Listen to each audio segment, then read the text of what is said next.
خبر شامل کرتے ہیں لاہور سے رانا مبین کی رپورٹ کے مطابق investigation headquarters crime meeting D I G investigation Syed Zeeshan Raza کی زیر صدارت کرائم میٹنگ میں S P investigation city circle D S Ps اور انچارج کی شرکت۔ ڈی آئی جی انویسٹیگیشن نے پینڈنگ اور زیر التوا مقدمات کی پروگریس رپورٹ کا جائزہ لیا۔ مقدمات کے چالان جلد عدالتوں میں جمع کروائیں تاکہ شہریوں کو جلد انصاف کی فراہمی ممکن بنائی جا سکے۔ ڈی آئی جی انویسٹیگیشن ناقص کارکردگی اور عدم دلچسپی پر متعدد انچارجز کو وارننگ، آئندہ کوتاہی ہرگز برداشت نہیں کی جائے گی۔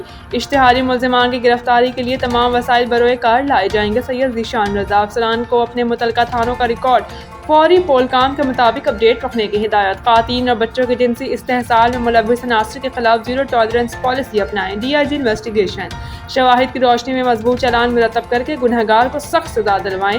فرائض کی انجام دہی میں غفلت اور اختیارات سے تجاوز ہرگز برداشت نہیں۔ سید ذیشان رضا پولیس کا مقصد عوام کو تحفظ اور بروقت انصاف مہیا کرنا ہے۔ تمام افسران عوام الناس کو فوری ریلیف دے کر ان کے اعتماد پر پورا اتریں۔ D I G Syed Zeeshan Raza.